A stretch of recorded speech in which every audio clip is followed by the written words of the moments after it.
So we're rolling this week. It's the first week on this job here.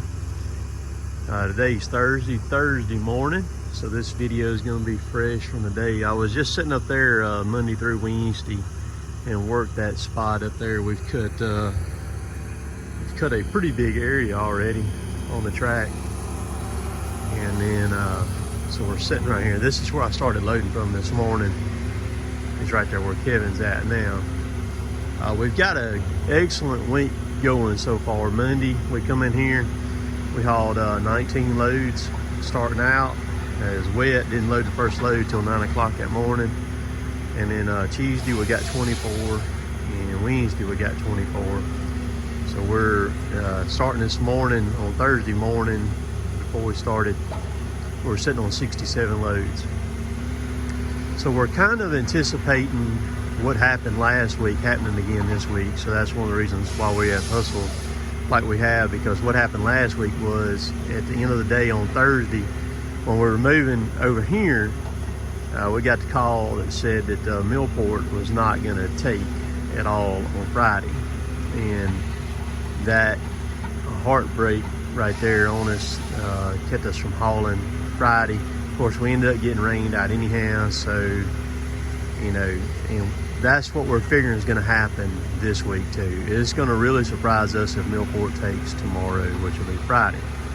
So by the end of the day today, we should have somewhere in the mid-20 range too. So that'll put us, you know, if we get 20, that'll put us at 87. If we get 23, that'll put us at 90. So we should be around 90 loads by the end of the day today. And if we could work Friday, if they'll take, we'll end up, you know, going over 100. And that would be really good. But I don't know if that's going to happen, because they're not going to let us know till the end of the day or later on, late this evening after we quit, whether they will take wood. It's really iffy. I have very mixed thoughts about this the wood situation, what's going on right now with it. Wood, timber, logging, forestry is one of the hardest things to figure out you could possibly imagine. So what I'm doing right now is I'm fueling. It takes about 20 minutes to fill this thing up. We run a very high flow Feel Right pump. It's one of those newest style ones. It runs about $800 or $900 or so. It's one of those that are pressure sensitive. We've had it on there a year now, and that's been the best one we've ever had. Normally we only get about a year out of them, but they came out with that one last year, and so we went ahead and bought it, and we put it on August of last year. So it's been on there for a year, and we've had no issues with it. But that's a beast of a pump. If the nozzle kicks off, the pump shuts down, it quits pumping. So once the pressure gets high on it, it quits. So I hold 268 gallons of fuel. That's what I hold. That's what Kevin holds also.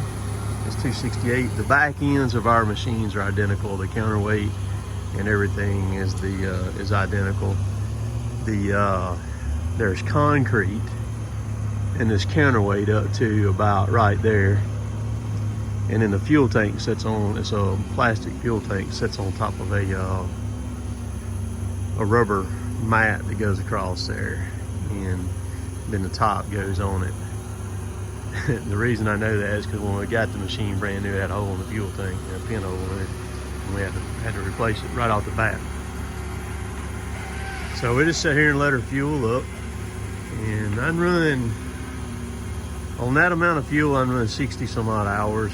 If I'm on the deck loading, if I get off the deck out there working on a hill or something, shoveling or something like that, or I go out there helping Derek, I turn the machine to full power, because I don't run it at full power. I run it on the assist mode, and that way I do really good on fuel consumption.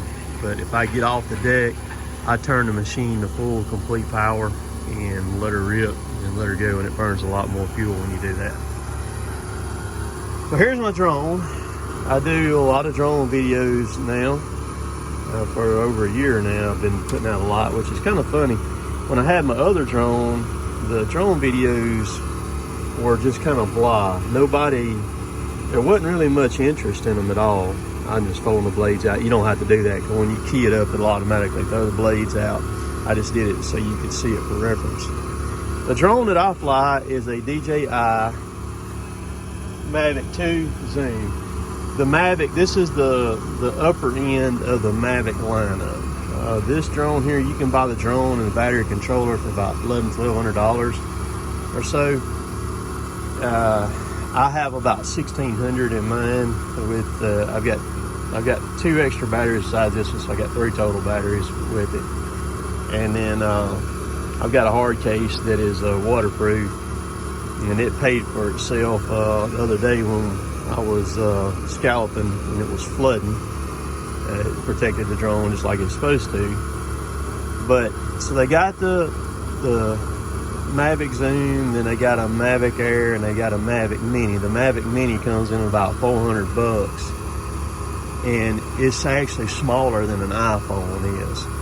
So if you wanted to get into a good drone for not a lot of money, the Mavic Mini would be your choice. I wouldn't fly it in high wind though, because like I said, it's the size of a cell phone or an iPhone. It's a little bit smaller when it's folded up than an iPhone. Very, very small unit. And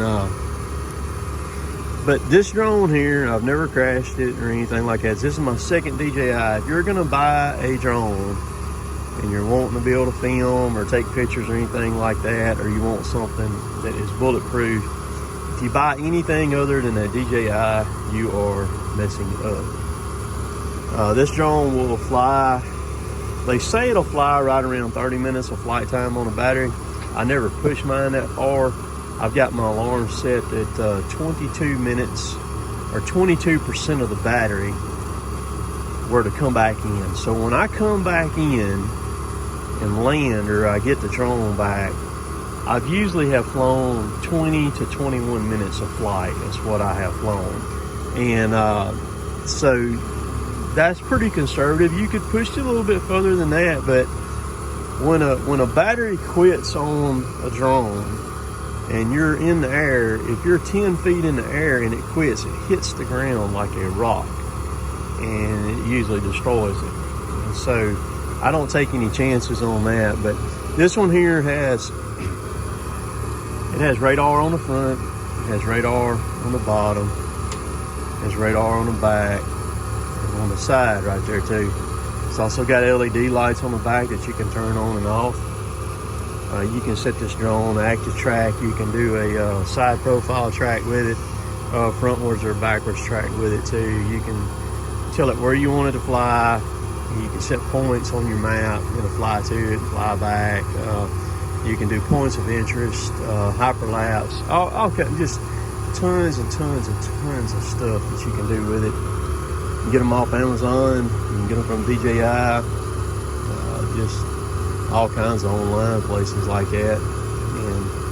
But I like the Mavic series because it's not nowhere near as big as a Phantom. The other one I had was a Phantom, and they're too big. But this little dude right here, he can still handle 20, 25 mile an hour winds, no problem. 4.3 mile flight range on it's what it's got. If you're not too bad obstructed with your signal. Because here's the controller right there. There's the controller. The phone fits in right there, and you plug the phone in right there. If you're worried about learning to fly, buy you a Blade Nano QX off of Amazon. They're about 70, 80 bucks. It don't have a camera. Learn how to fly that dude. Fly it in the house. Learn how to fly it and be proficient with it, and then step up to one of these right here. Because, you know, you got to be able to where you can fly backwards and all that stuff like that. This next flight on this one will be number 200. It has a log on it, keeps up with it. I've flown, bumping 1.5 million feet flown on it. So I'm fixing to put it in the air and fly it a little bit and let her go for a ride. And we're gonna fuel. I didn't get a video ready last night because I didn't come in late from getting off the tractor, working, doing some disking and stuff like that. And we're getting about that time coming up. Just cutting up some ground, about to do a bunch of bush hogging, sprays kicking butt and all that. So Appreciate y'all watching. Y'all have a great Thursday. We'll catch y'all later. Later, taters.